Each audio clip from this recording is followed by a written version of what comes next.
esse senhor, ou ele realmente já está senil, né? Ou então ele tem uma dissonância cognitiva, ou então ele está ganhando com isso. Mas como que ele poderia estar ganhando com isso? Bom, a cada declaração nova do presidente Lula, a gente vê um movimento de subida do dólar, depois eu posso até, né, explicar o porquê isso acontece. E aí, depois que ele faz uma declaração que o dólar sobe, vem um outro ministro dele, geralmente o Fernando Haddad, ou então a Simone Tebet, colocando ali aquela situação em panos quentes, fazendo com que, dando declarações no sentido de que vão cortar gás, que vão organizar as contas públicas, aí o dólar baixa, né? Então, esse movimento de dólar aumenta e dólar baixa estão muito frequentes neste governo, e isso me traz uma certa desconfiança, né? Porque se alguém tem acesso a informações sobre o que vai ser dito por um ou por outro, acaba podendo fazer compras e vendas de dólar, né? A depender ali do spread que se conseguir. Porque não tem lógica, gente. O que ele está falando está muito longe daquilo que a gente deveria ver. O líder do Poder Executivo, né, o chefe do Poder Executivo, que é o presidente da República, Lula está indo totalmente contra aquilo que o próprio governo dele está tentando fazer, né? Então, está tentando fazer o seguinte: eu quero dizer que ministro da Fazenda ali já percebeu que toda vez que eles insistiam em não cortar gastos, o mercado reage muito mal, e aí o mercado cobra do ministro da Fazenda, e até pelos relacionamentos que o Haddad tem com o mercado, ele acabou cedendo e já começou a admitir que precisa cortar gastos. Eles só não sabem como vão fazer isso, né? Do ponto de vista do Ministério da Fazenda, que em tese tem uma gestão mais técnica, eles já admitiram que precisa cortar gastos. Então, assim, de um lado você tem o Ministério da Fazenda dando uma linha, e aí o presidente da República vai numa linha totalmente contrária. Então, é isso, ou ele é senil, ou ele tem uma dissonância cognitiva, ou ele está ganhando com isso, dinheiro com isso, porque não tem lógica, sabe? E com isso está prejudicando o Brasil, porque quanto mais o dólar sobe, mais a nossa dívida sobe, mais as pessoas fogem do Brasil, né? Mais a gente sinaliza para o mercado que o Brasil não é um país seguro para você investir, mais pessoas saem do Brasil. Então, assim,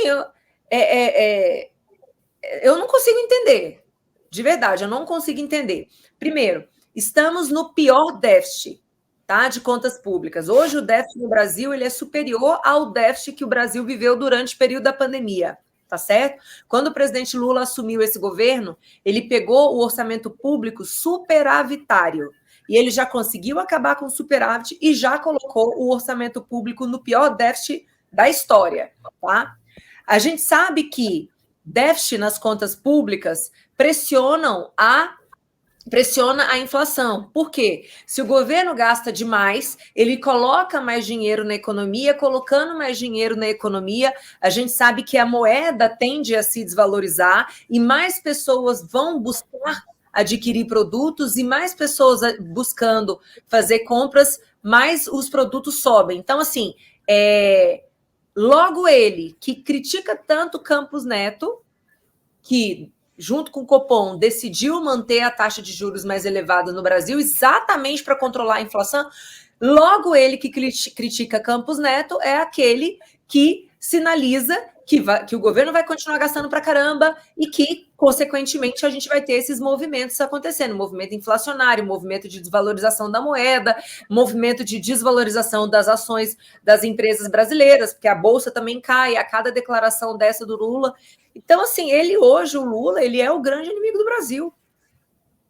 Ele é o grande inimigo do Brasil. Perfeito, Júlia, e concordo também. Inclusive, né, a gente está falando aí de uma alta do dólar comparada só a que teve em janeiro de 2022. Né? Lembrando que ali ainda estava pegando ainda um pouquinho, né, da finalzinho ali de pandemia, de recuperação econômica, tanto do Brasil quanto do resto do mundo, e agora né, a gente tem aí o dólar a 5,52. Inclusive, a Berenice, nossa jornalista, esteve hoje no Congresso e entrevistou o deputado federal Maurício Marcon, do Rio Grande do Sul, sobre este assunto. Vamos assistir. Do Salão Verde, olha quem eu encontro, o deputado Maurício Marcon, do Rio Grande do Sul, que inclusive é economista, né, deputado? E acho que é um momento muito pertinente para conversar com alguém que entende de economia.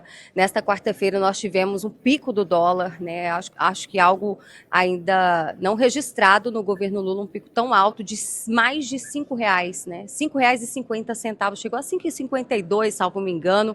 E o que isso indica, né, o que pode acontecer com o Brasil a partir dessa desvalorização da nossa moeda? É bom a gente lembrar que a moeda brasileira, o real, é a moeda entre os países emergentes que mais se desvalorizou neste ano. Ou seja, nós temos, enfim, o pior economista chefiando o Ministério da Fazenda. Não resta a menor dúvida que nós temos um total incapaz na chefia do Ministério da Fazenda, e isso vai repercutir. Aí muitas pessoas, Berenice, me dizem o seguinte: mas eu não como dólar.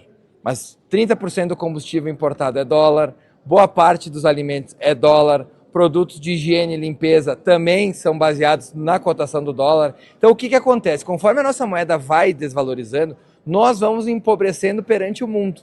Ou seja, hoje que 100 dólares seriam R$550, nós daqui a algum tempo 100 dólares vão valer muito menos.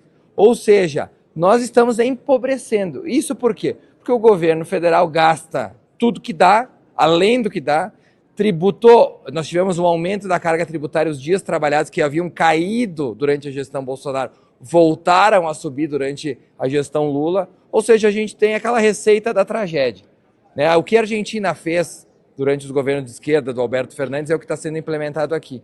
E o que nós fizemos lá naquele ano de 2014, 2015, que ocasionou o impeachment da Dilma Rousseff, a mesma coisa. Nós estamos gastando além do que a gente pode arrecadar, isso gera um déficit, o déficit gera uma desconfiança internacional e, obviamente, a nossa moeda perde valor. O que a gente viu na Argentina acontecer é o que está acontecendo no Brasil. Começou a acontecer e podem esperar o dólar a R$6 num curto espaço de tempo.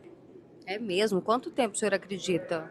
Em economia tudo é muito... É difícil a gente dar um prazo. Mas se nós continuarmos com uma política de gasto cada vez maior, de tributação cada vez maior e com a economia começando a dar sinais de estagnação, a questão do dólar é questão de pouco tempo. A gente vai ver realmente um cenário se desintegrando e isso vai ocasionar problemas para todo mundo. A inflação vai subir, a gente já vê a inflação dos alimentos subindo acima da inflação média, né? Então quem paga é o pobre, né? O governo que disse defender os pobres é o mesmo governo que está destruindo o poder de compra dos pobres. A conta chega, né, deputado? Inclusive, nesta quarta-feira também foi divulgada uma prévia da inflação, o índice do IPCA mostrou aí 0,39%.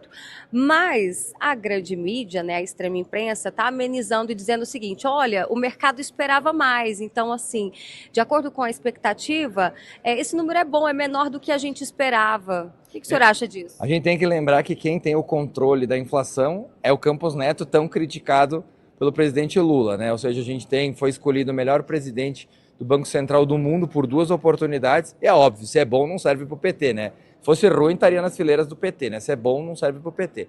O que dá medo ao mercado, Berenice, é que a partir de janeiro de 2025, o indicado do presidente Lula que vai comandar o Banco Central.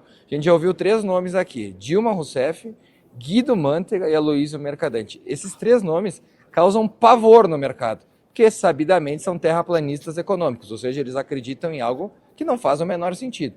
Se nós tivermos uma queda da taxa de juros de uma forma no canetaço, como se fala, nós vamos ter uma perda do spread, que é a diferença com o juro americano. Então, os investimentos que são feitos em dólares no Brasil, eles vão fugir do país, porque não se faz mais sentido investir num país que quer cobrar a mesma taxa de juros do que os Estados Unidos, que tem uma economia muito mais forte que a nossa. Então, a economia ela é um pouco complexa de se explicar em 1 minuto. Mas o que eu posso garantir para vocês é que a receita do desastre está sendo implementada com sucesso no Brasil e os números não deixam a gente mentir.